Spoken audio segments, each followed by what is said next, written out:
so I'm not sure what to call this yet. Punitive measures and consequences, something like that.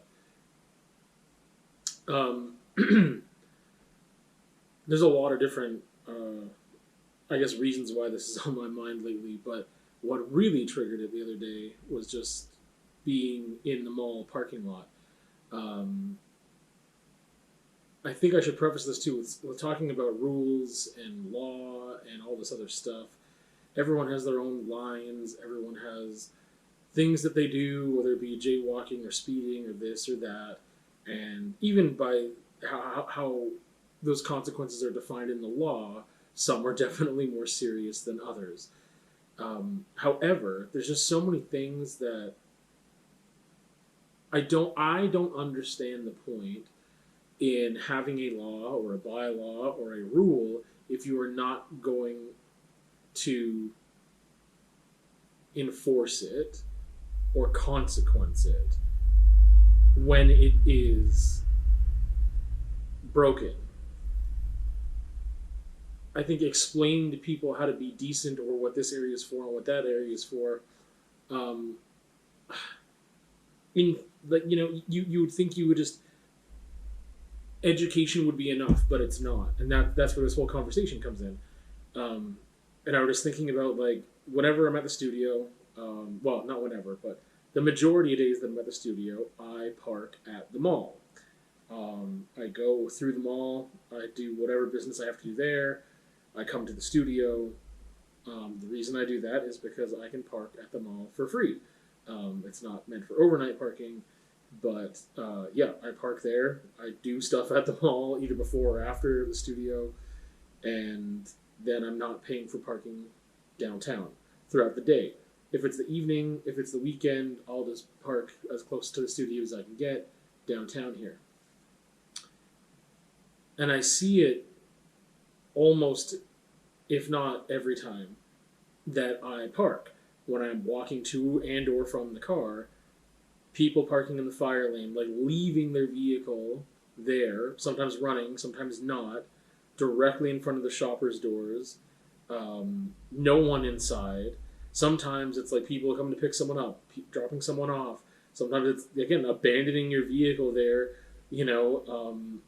and it's really frustrating because then it moves traffic having to go around them, and if you're turning in there, like it disrupts the flow of traffic. I have never seen a consequence for that. Especially in winter, people start parking where they aren't allowed to park because they can't see the lines, but then there are people who have a way harder time, or it's impossible to back out of spots because they've got people parking in spots that aren't meant to be spots. All of this right now revolves around parking, but it just got me thinking about the question in general as it relates to just everything, parenting, teacher, student, or school environments, I guess, work relationships with people, whatever. And just that, like, what is the point in having that if there's no deterrent? Because education on why that's important isn't enough for some people. For some people, it is enough. And the thing is, I don't see the downside to having consequences or punitive type consequences. There are natural consequences that happen sometimes, or natural consequences that could be enforced, if that makes sense. But there isn't enough enforcement of law in order to deter people from breaking the law, obviously. And sometimes there's no attempt even made. Like, again, with the mall, like, the fact that it happens on such a regular basis, and that I'm in that area so many times throughout the week and never see a ticket, never see someone get towed, never see someone looking at the vehicle that never see someone relevant looking at the vehicle that's writing down a plate number. Nothing. Just nothing. It just seems like nothing ever happens. And I just think that, like, some people need a deterrent. Some people need actual consequences because they won't learn, period, or they don't care. They may know the law. It's not about learning. It's about learning why not to do that thing. And rather than them not doing whatever that thing is because it is disruptful or harmful to others, what they have to learn is that there are consequences to this behavior because you obviously don't care about being decent to other people and you don't care about how you're disrupting things for others. So you have to learn that you are taking a chance and you are taking a risk by doing this thing, because if you get caught doing this thing, then penalties will be enforced. But there are certain people who know plenty well that it won't be enforced at all. What are the odds that a fire truck needs to be in front of Shoppers Drug Mart? How many times does that happen? I don't even think once a year. So it's a pretty low stakes gamble to say, I'm going to park my car, I'm going to leave it there for 5 minutes, I'm going to go inside and go to the post office, and I'm going to come back out because I don't want to take the time to find parking like 99% of the other people do. Screw it, I'm just going to do what I want, and people are just going to have to go around me, and that's it. And it's interesting because I think that there are people who would be upset about that, like myself, and is frustrated by it because it completely disrupts the flow of traffic in that area. It makes it dangerous for pedestrians and stuff because now you've got a visibility problem for people coming out, and then you have to go around this vehicle that shouldn't be there. There's not supposed to be 3 lanes, and it forces it to be like 3 lanes, basically, and they're really tight because you have people going this way and people coming this way, and now there's a vehicle over here. So it's really disruptive and can be dangerous too. But I don't think anyone in their anger generally is going to go and vandalize that vehicle because for some reason that is a bigger risk, right? Because the law enforcement of whatever relevant kind isn't doing anything about that, right? I kind of compare this to like the Pride crosswalk, that we know that there's a pattern that within the first couple days someone comes and does something about, like they come and just put down, rubber, and they just like scar it, and it happens every year. So why don't we have police enforcement certain hours of the evening, like patrolling that area or being hidden for, you know what I mean? Like in order to catch the people doing this, because all you have to do is catch them once, and it would be a massive deterrent. I mean, you don't have to catch them; you have to enforce, the law, and there would have to be consequences that matter, and that could be a deterrent for other people doing it in the future. But it's not like we have that many bigger problems here in relation to bigger cities where that's just not important. There are so many things. Like again, if it's not important, then don't make it a law. If you're not going to consequence stunting or destruction of property, that's city property too. Then don't make that a law. Let's go and do everything we want, right? Like whatever. I could get really off the rails here, but I just think that if you are going to make a rule, then you should be prepared to follow through and consequence that.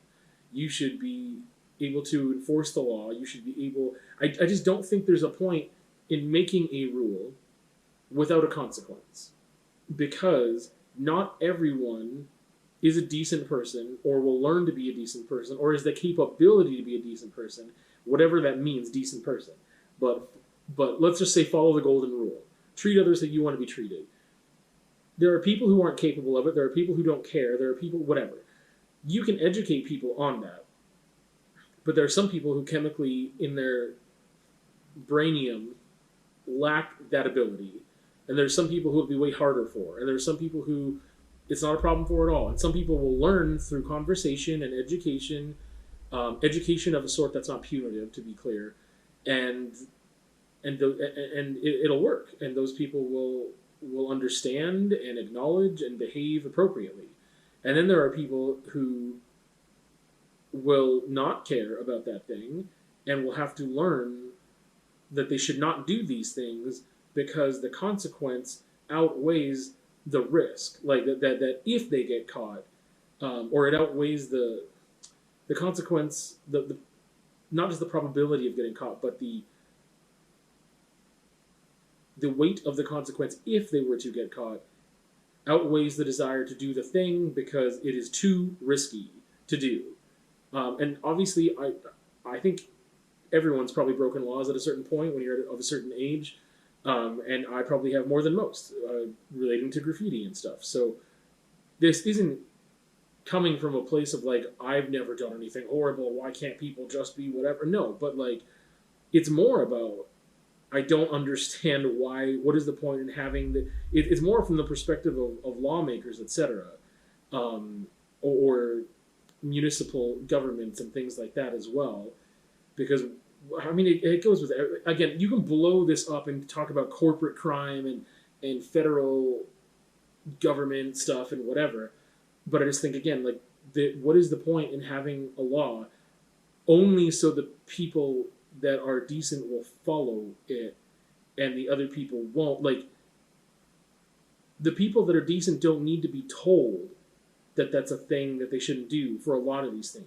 If it says, like, hey, parking, whatever, don't say violators will be ticketed and towed. Don't have that on the sign, because that's not the reality. That's not what happens. It's a scare tactic that people see through because it never happens enough to be a deterrent.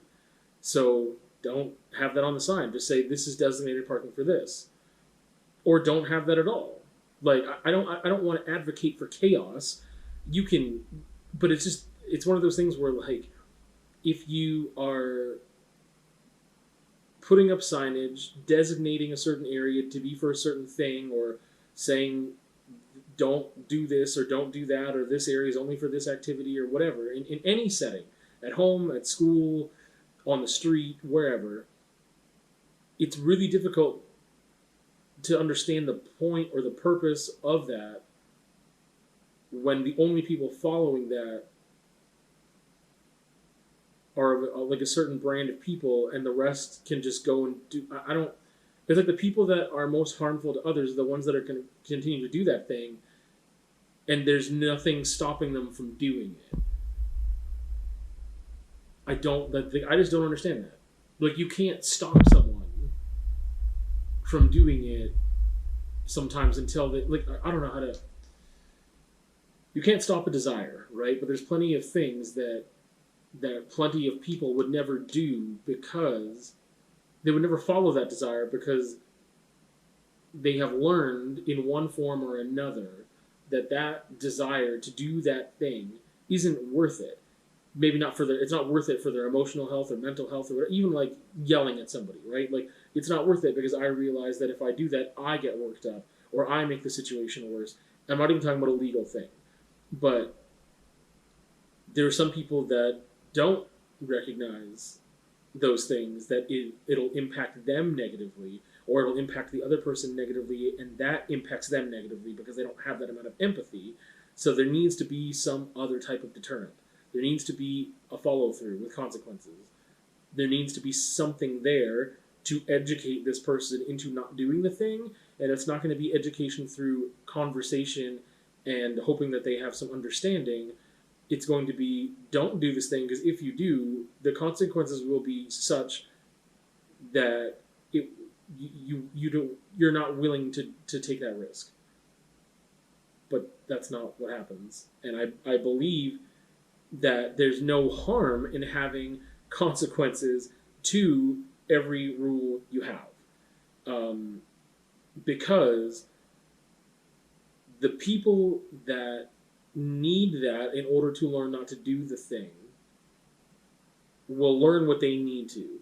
The people who make a legit mistake will also learn, okay, I get the conversation, the education, the understanding part of it, I do get that, but also I understand that there were consequences and I do have to face those consequences, right? And that's a moment of learning or growth for that person, whereas these other people may never learn or grow or get anything positive out of this, but the rest of society and the people around them, whatever it be a family structure or work environment or schools or whatever, can actually operate in a way that is more positive and healthy and better because this other person is too scared to do the thing.